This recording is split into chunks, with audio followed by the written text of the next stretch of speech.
Welcome to the No Bull Political Arena. With your hosts, Sophia Nelson, Bill O'Reilly, Brian Mistro, and TJ McCormick. It's real voices, raw politics, and no bullshit.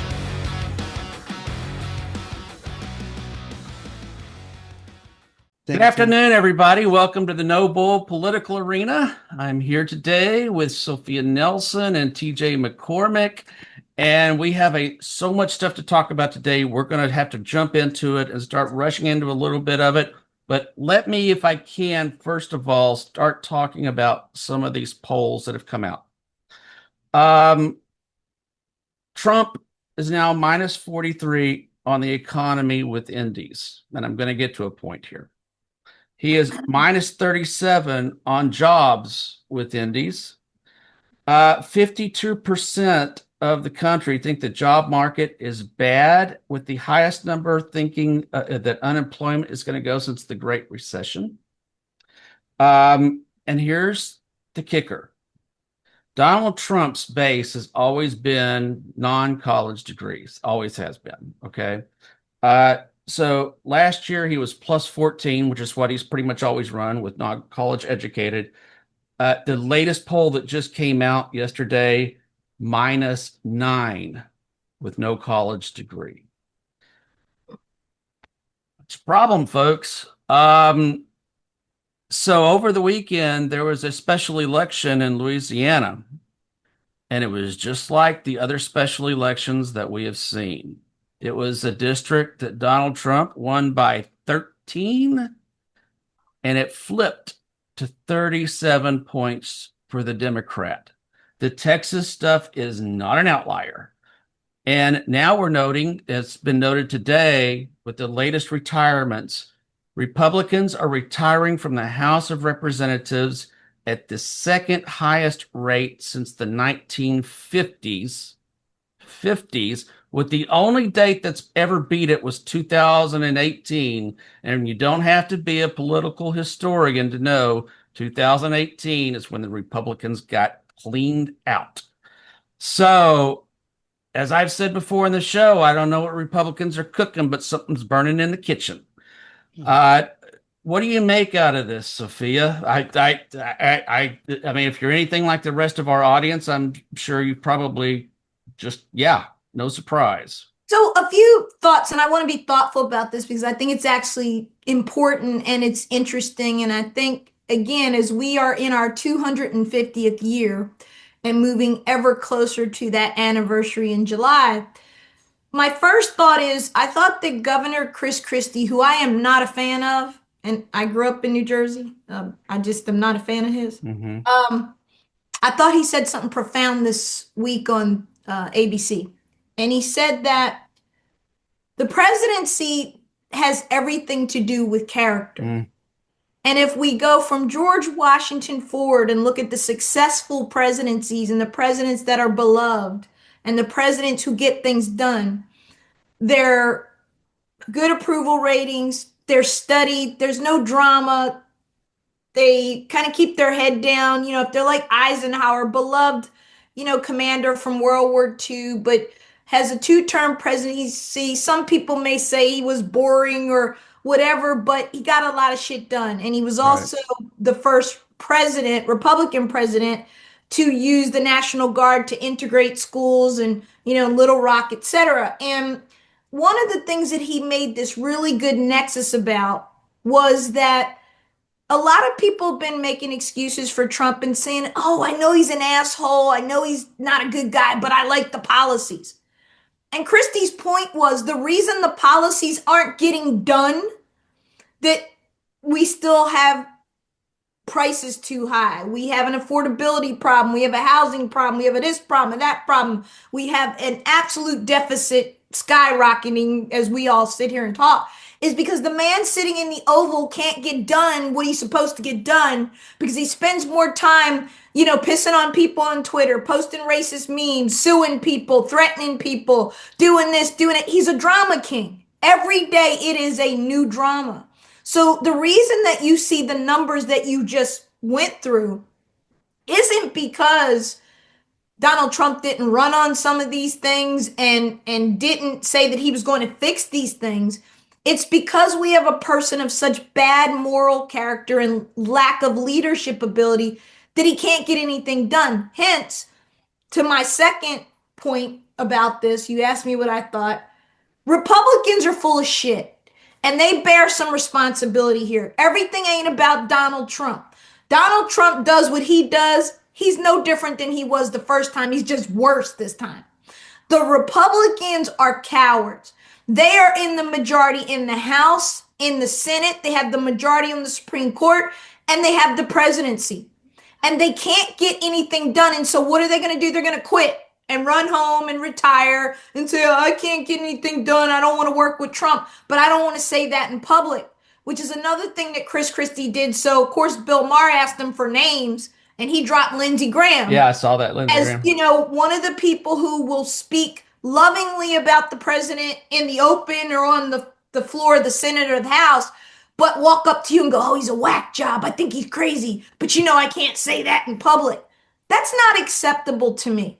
If you're an elected member of Congress or of the United States Senate, for God's sake, and you don't have the integrity to stand up and call a thing and know that your party, like Republicans did with Nixon and Watergate, those Republicans knew that it was going to cost them to oust their president, whether they had to Right. impeach him and remove him or to tell him to resign. But they did it. And Republicans lost the House for what, 30 years after that? I mean, they got their asses kicked Yeah, after Watergate. And it took them forever to recover, but they did the right thing. that's right. And my last point is that's what the founding fathers envisioned when they created this amazing government and this amazing constitution and these checks and balances. They always knew there would be a Donald Trump. That doesn't surprise them. If they were all sitting here behind me right now, they go, we saw this coming. But what we did was we figured that there would be this thing called a Congress, and then there was the judiciary to check a rogue executive. What they never banked on, Brian and TJ, was that Republicans would sit here as they have and acquiesce and not speak up and not check him and march up there and say, either you get your shit together, buddy, or we're 25th Amendment in you. You're gone. But because they don't push back, because they're cowards, because they quit, this is where we are. So I believe the poll numbers. Rasmussen has Joe Biden up 8 points over Donald Yeah. Trump today, which stunned me. Rasmussen we're talking about. And if Rasmussen has Biden up +8 as a better president with his people, that means he's really up by 20 points with everybody else. Yeah. So Trump is in the hole and it's going to get worse and worse because he continues to get worse and worse. Yeah, so I'm gonna bounce this over to TJ with a little asterisk. So right now the House is matter of fact, it may be literally happening right now. The House is negotiating whether or not they can pass a rule to prevent any House discussions on Canadian tariffs, stopping tariffs in general. Mm-hmm. And so it looks like it's going to die in the Rules Committee, which means this is going to be coming up from the Democrats ad nauseum for the next 6 months to kill the tariffs. So the reason I'm bouncing this over you, TJ, is because she said part of the problem is the Republicans. Well, out of all the Republicans, okay, that are on the Rules Committee, only two of them have supported and said, no, we're not going to do this again. Don Bacon and Kylie out of California.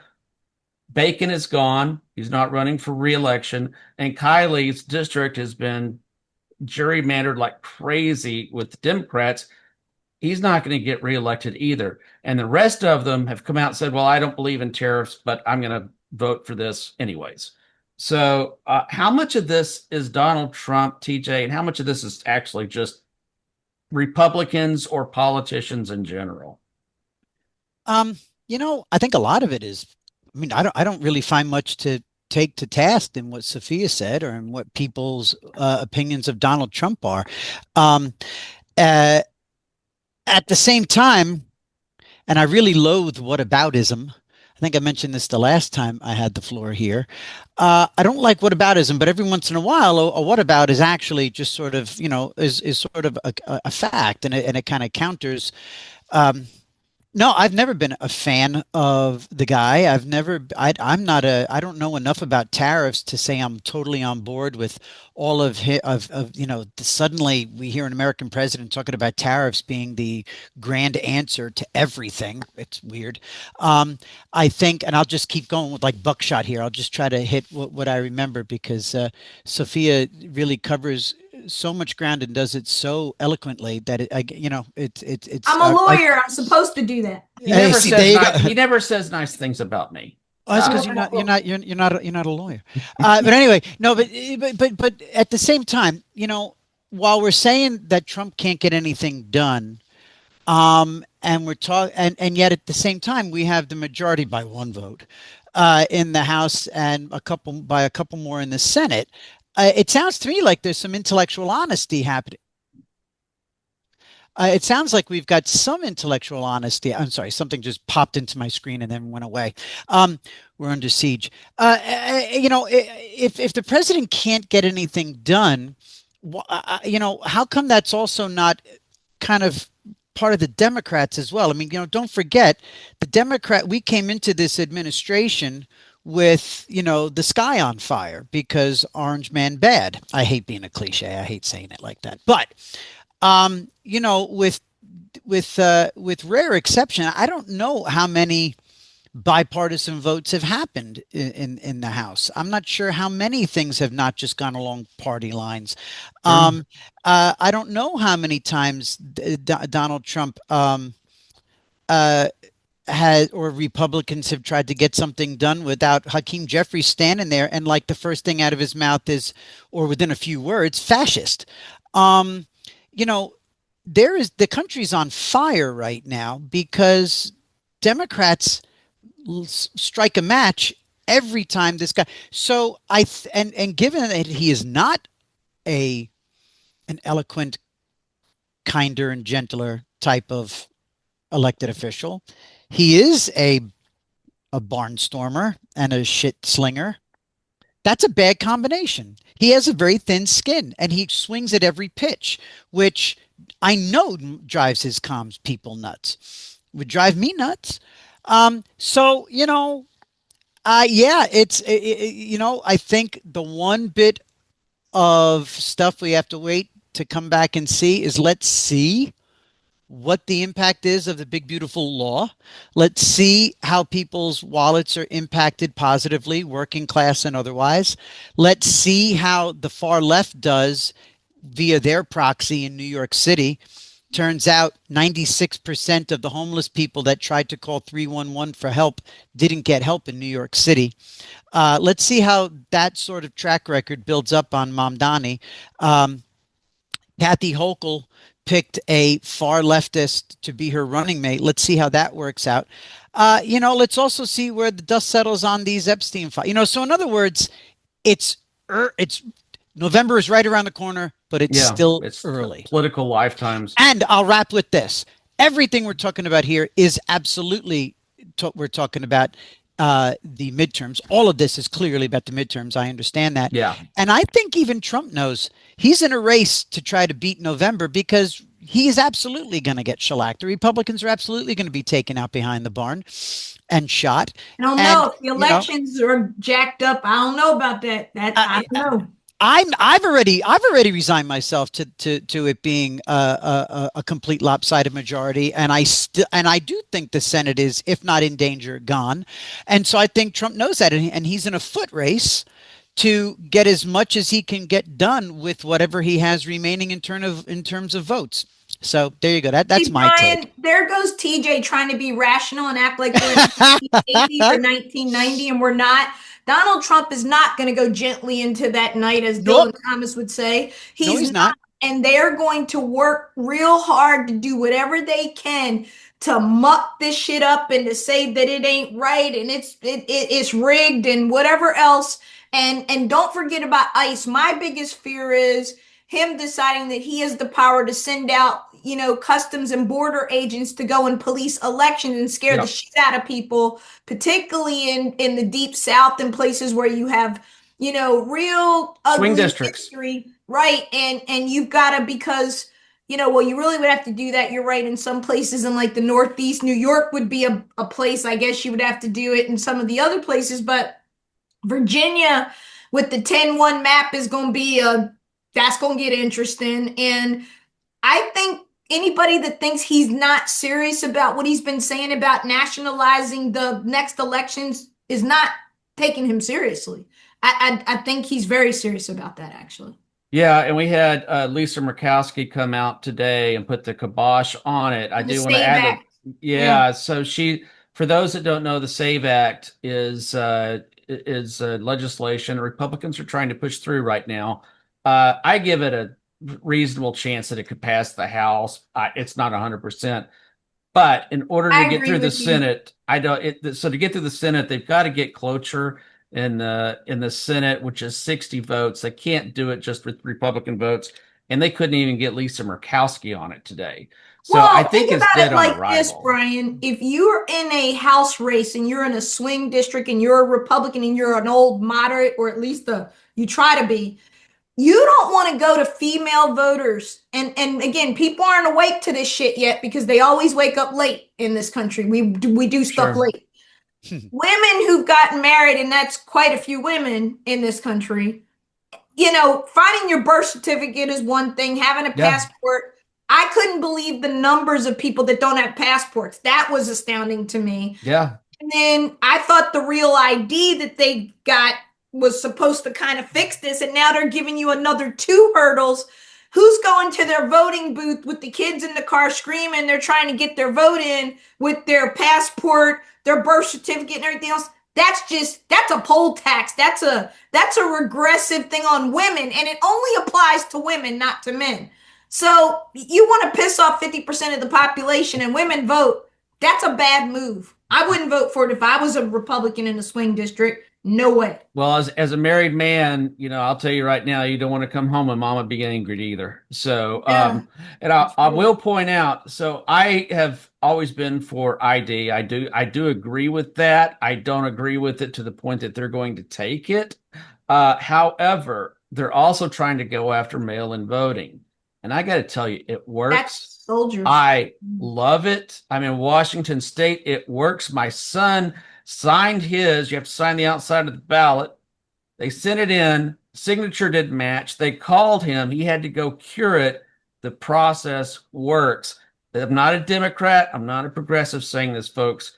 It works, and I'm just shocked every other state Well, doesn't use it. during COVID, we had the highest voter turnout ever for that exact reason. And I think the other thing, if Congress, to TJ's earlier point, and this is something they ought to do together, why the hell don't we have voting on a Saturday?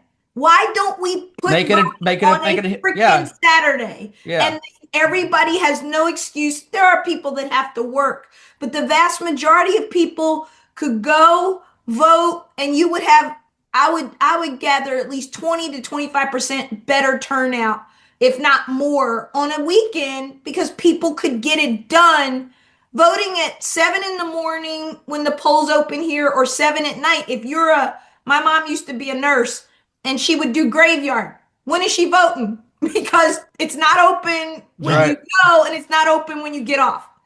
So Yeah. they have to do absentee ballot. I think part of the problem is too, is that, I mean, people really want to know. And I think this is just human nature. I don't think this is even conspiracy theory. I think there's a lot of people that just, they think about dropping their mail. They think about, I mean, mail-in voting is, I know it's been absentee has been happening forever and ever, but there have always been really strict rules. Has to be postmarked by boom, has to be received by boom. And what happened during COVID was, again, a bunch of governors by writ, not through legislatures, not through Yeah. legislative process, when the whole world was sitting in their living room, people like Andrew Cuomo were basically signing thuggish, executive orders, and just with the stroke of a pen, extending it. So when people are sitting there and their guy wins on election day, and then over the course of the next 3 or 4 days, while the Board of Elections is waiting for absentee ballots to come in 3 days, 4 days, 5 days, Mhm. 6 days after election day, whether or not there's a rat to be smelled, people are smelling a rat, and I don't blame them because they're watching their guy or gal who won on election day losing as they go to the paper day after day. They're watching an 8,000 vote win decrease, decrease, decrease. Next thing you know, they're upside down and they lose. Mm-hmm. That's like turning a 747 when it comes to opinion, trying to get people to trust that process. And it gives people like Trump a pretty goddamn legitimate platform to stand on and say, has it ever been like this, folks? Excuse me, I'm sorry. Have you ever heard of a board of elections waiting 10 days for things to come Yeah, in, that's not folks? cool. I agree with See? you. I And agree. so We got to figure therefore, out what is acceptable. What is the acceptable? But there's, to your point, TJ, nobody's working together because everybody hates everybody. We can't sustain this country this way. It's not Mm-hmm. sustainable. It's nope. not. And I tell you, it's not. And you know, again, we just I don't know which side is, and I'm just as disappointed in my side. And I'm a fire starter sometimes, you know. I mean, but I'm just wondering what, you know, which side. It's going to take a lot of hubris and a lot of willingness to swallow a lot of aggression and deflect a lot of incoming to be able to be the first ones to say, all right, I'm just going to stick to policy. You know what? For a matter of fact, I'll draw a quick comparison to our compatriots over in the UK. I watched a really good back and forth panel a couple of days ago, and a woman pointed out, she's right, because I do follow as a hobby and as a whatever, a bit of a connection to, I follow Parliament when I can, and over the last few years, beginning with just because the Tories, the Conservatives were in power for 14 years, for crying out loud, and so it really did start with, chronologically, the Labour Party over there. It got to the point where they hated Boris Johnson so much that everything at one point became a disqualifying flaw. Everything became something that they started demanding he resign. Resign, resign, resign. You need to step down, step down. So we have no choice. Mr. Speaker, Mr. Speaker, da da da da. The Prime Minister knows it's time for him to quit. And now the Tories have done the same with Keir Starmer. And now every single infraction means he's got to go. And this woman said, she goes, you know, being in the opposition used to mean opposing policy, and offering an alternative. Whether or not it was going to be an alternative that works, it was an alternative. It was something to pitch and start a conversation. But it was to point out, we disagree. You Labor, you are for higher taxes and bigger government. We are conservative. We are for a streamlined government and da da da da da da. Now, we think you're. Now it's all hair on fire. You're a fascist. You're a communist. You know, and it's like, you got to be kidding me. And that's why nothing gets done. I agree. I couldn't want agree more. and I want to pivot on that since we're on to foreign governments. So I want to talk about the Epstein files for a moment. You know, I guess I'm naive because I've been under the impression this whole time that the entire Epstein thing was a few knuckleheads, maybe a couple of presidents, okay, but a small group of men, maybe some billionaires that did some really bad stuff, and it was relatively small and contained, and no, it was not. As we've learned, as we're getting more and more disclosures of how many people have been to that island and have been connected to that. And even today, we learned that Lutnick, who had been saying he cut off all connections with Epstein, I don't remember what the year was, in 2000. Well, early on when he first got married and he and his wife lived next door in the townhouse and they got invited for dinner and they were like, ooh, this guy's creepy. Let's stay away from him. That's what he led everybody to believe. I believed him. I love. And By he the way, lied the whole time. all of our viewers need to watch Sophia's eyes. When Sophia, you guys got to, her eyes just start popping and dancing, and it is magic. Keep going, keep going. I'm going to give it to Sophia because I just want to start off. I'm going to pass it to you and say he's been lying the whole time. The guy was in business with him, even when he said he wasn't. Lutnick. That is lying to Congress. Mm-hmm. So you're saying Lutnick? You're talking? Yeah. I suspect that you're going to see a Glenn Youngkin swap out for Howard Lutnick real soon. That wouldn't hurt my feelings. That's a hell of a prognostication. I like that. That's a cool prediction. And all I'm going to do is say I got a pretty good source that I think I think that you're going to see that. There was talk about putting Youngkin at DHS, which he would not be qualified for that. But guy ran Carlisle Group, good looking guy, clean. He's Mr. Clean. Same Yeah, he wife, is. no shenanigans, real Christian dude. It would be a good swap out. Anyway, Brian, I know you wanted to talk about a certain article that, what I do you want? do. It was quote an institutional failure, as was listed in Forbes. I would encourage everybody to go read this article. It was fabulous. I happen to know the author, and she's on with us tonight. So, Sophia, wonderful job. I hated reading it. I'm not gonna lie. Tough to write. It was tough. Make sure you put it up for our viewers too, that I they will can do see that. it. Yep. But I had to work. Jeff Marcus and I actually worked on it together. He's the editor at Forbes, and I had originally done a draft, and we had it up, and then we had to yank it because we were skittish about it because this story's moving so fast and it's so explosive and the people in it are eye popping. And then when the unredacted files came out, literally the next day, that's when we had to pull back and go, okay, let's reset. And I had to really think about what is it that you want readers to take away. I didn't want to do yet another dump on all the evil, wicked stuff. That's there. I kind of recap that. I wanted to focus on us as women and the heroes in this. And there are heroes in this story, like Julie K. Brown of the Miami Herald. She stayed Yeah. on this man like Sherlock Holmes and never relented, no matter what. And she deserves a lot of credit for this getting to the place. It is the lawyers, the female lawyers who stuck by the victims, Gloria Allred and others who took these cases with no money.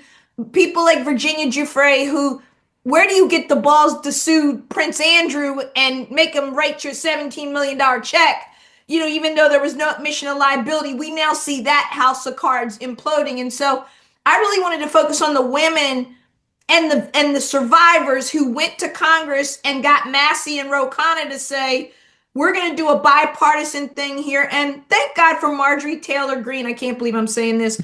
Lauren Boebert and Nancy Mace, who were just three Republican women. I think there was a fourth. I can't remember the I know fourth. Paula Luna was Yeah, Paulina. yeah. And so you had only four, and there are probably at least 12, 13 Republican women members of Congress who said to the boys, no, we're going to stand our ground on this. Trump screaming at Marjorie Taylor Greene saying, my friends are going to get hurt.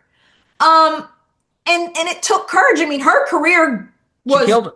That ruined. did it. Yeah, yeah. And good for her. I mean, I've never been a fan of hers, but I can always respect somebody who has the courage to change or the courage to stand on principle, no matter what. And that's what I think TJ was alluding to earlier, which is, and I agree with you, TJ, I've been disappointed in Hakeem using the F bomb. Like, yeah, the president's an asshole. We all know it. You don't have to stoop to his level and become an asshole too, right? I It's mean, weird. It's weird. you're It's the weird. minority leader or the speaker of the house or whatever your title. You can use your words and say, I think the president is disgraceful. I don't like his conduct. But you don't have to say F you, mother effer. Like, what are It's we weird. showing? It's so weird. It's What are their we answer showing to kids? Trumpisms. What are See, we like right showing there. kids? Yeah. What are we showing kids? And also, again, it speaks to the thing about being the opposition. For some reason, and you can see those compilations of the Democrats who just go to that podium and F Trump and that one who pretended, because I really don't curse a lot, but I guess fuck Trump, and it's like, What what does are you that even doing? mean, right? What are you Like, even watching doing?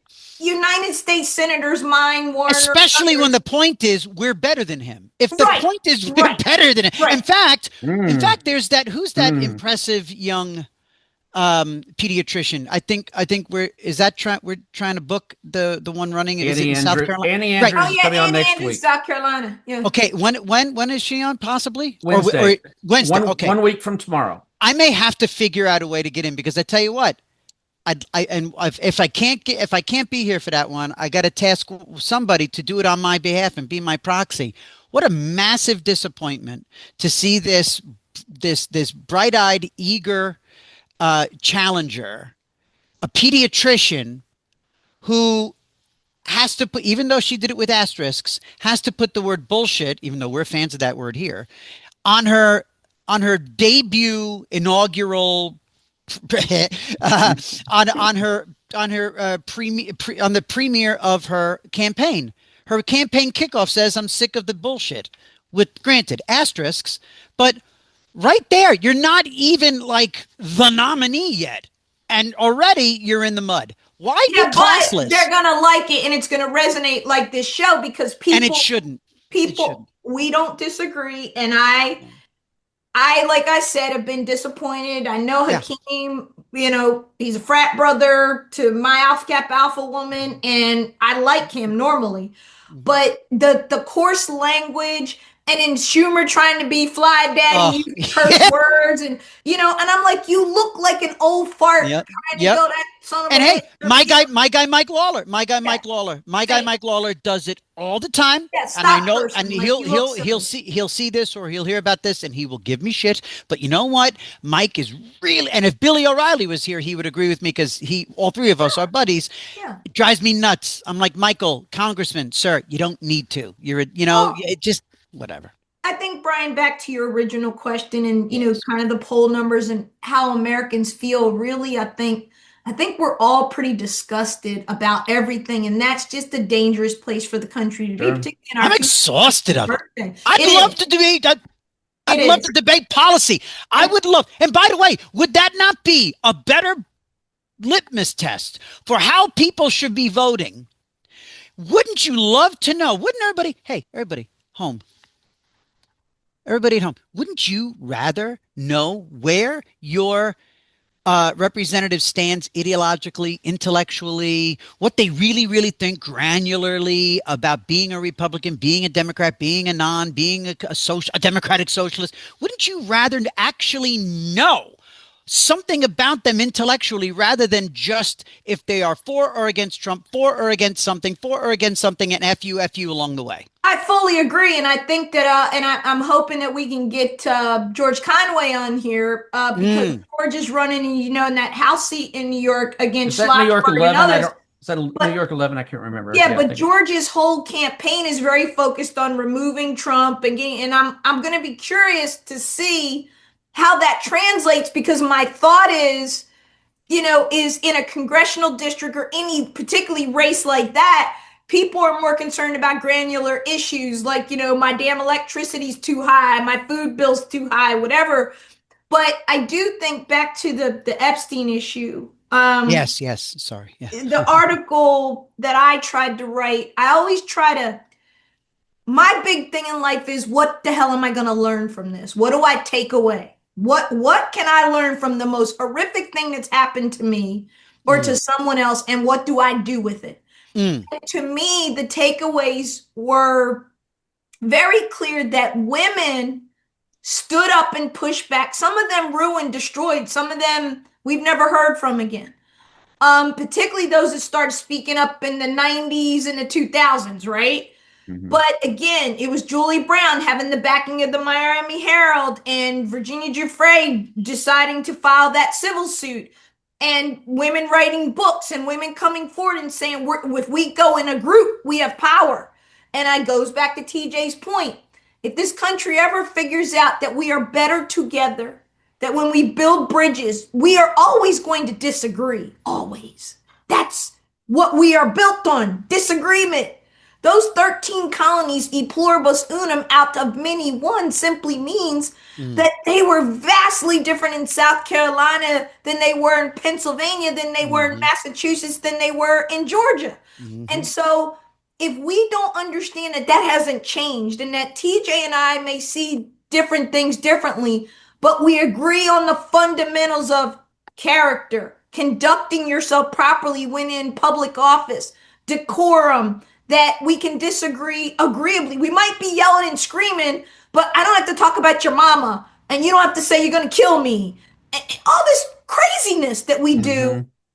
that, like he said, there's no opposition. It's just, I hate you, you son of a bitch. I'm going to get you. I'm going to kill you. I'm going to ruin you. That's not America, and that's not going to work. I think that's a great way to end this show too. Let's try to be better and let's try to find a way to mend our differences. Yeah, absolutely. TJ, any last Yep. words before we shut it down here?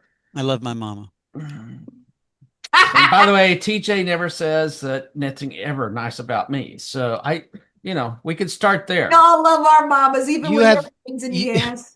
Jay, you have great hair too, Brian. You guys both have good hair. Leave Thank me you, thank alone. you, At thank you, least you lady. got hair. Think Damn about right. that. Some of I'm the the dudes ain't got no hair. I'm All the right. oldest. I'm the oldest of four boys. I'm the shortest. I'm the oldest, but I have more hair than all of them. Let him go on and talk about his hair, Brian. Be nice. All right, this conversation is now circling the porcelain. So, thank you everybody for joining us tonight. We will be back with you tomorrow. We will have a special guest tomorrow. She is a lawyer that has been working with. She's a lawyer that's been working with a number of the ICE detainees, and she's going to talk about That's going to be what the good. conditions are inside some of those holding cells and Wow. so Cool. forth. Next week, we are planning on having Dr. Annie Andrews on. She is a senator candidate running against Lindsey Graham in South Carolina. And we've got about 4 more that we're in the process of scheduling and folks that you're really going to want to hear. Tell your friends. Please Bye. subscribe. Circle right It's there. Miller Subscribe. time. Subscribe to our YouTube channel. Say like it, and if you've got any questions, ask a question. We'll answer it. Thank you again, everybody, for joining us tonight. We will see you tomorrow. Bye-bye, guys. Night-night. The No Bull Political Arena is on all major social media platforms. Make sure to give us and your host a follow. Hey everybody, this is Sophia Nelson. Follow me at I am Sophia Nelson on every one of my social media platforms. I'm Bill O'Reilly, and you can reach me at Twitter at WFBOR. Hey, this is TJ. Follow me on X or Twitter at TJ McCormack. This is Brian Mistro, and you can follow me on X at Brian_Mistro or follow along on Facebook at Brian.Mistro. A No Bull Media Group member.